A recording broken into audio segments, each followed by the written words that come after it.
I really wanted to create a publication because I wanted to go through that entire process with Curator and know what it might be like to work and create a publication with people who are experienced and see what I might learn from it.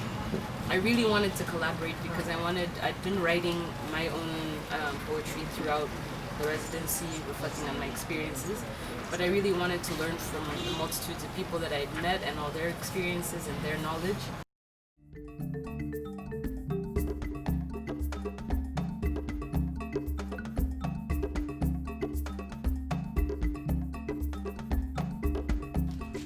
Societies cannot make progress without the freedom to criticize, question, and challenge the dominant narrative. We always forget the chisel when we look at the masterpiece. A piece of me that I won't be allowed to show, the emotions that I'm not allowed to shed tears of, a cat that I have never allowed to bleed, freedom that is never free, an expression that is never expressed but oppressed.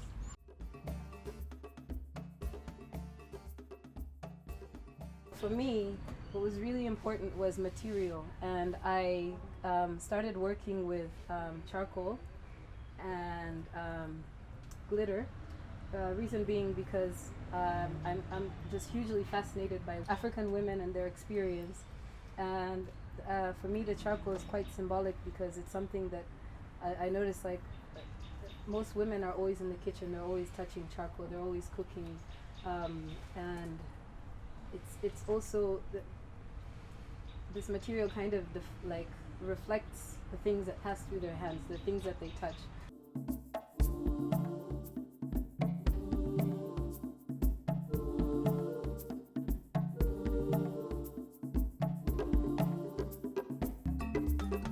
We pay attention with what happened with our bodies, and the idea is that to see what happens with our perception of space and things and textures and everything, what happened with our senses when we block the main sense, or the sense that we have more trained.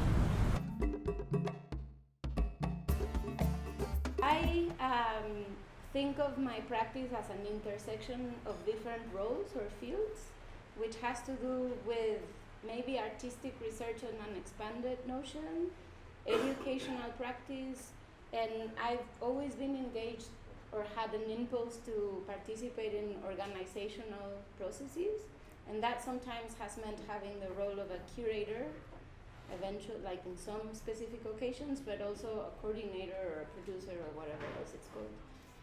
And my interest I see in the intersections of those three. Part of the curatorial role is how to create a context, what is the best context for a certain piece.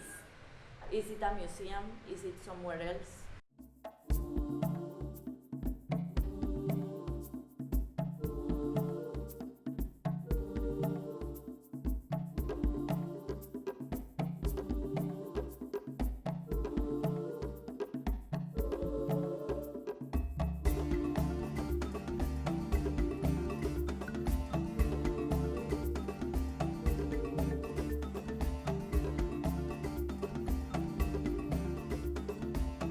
Em is working on creating an experience around the urban legend of the Calabanda, and that itself is like a metaphor. It has a story of like why it was created as a mythical creature.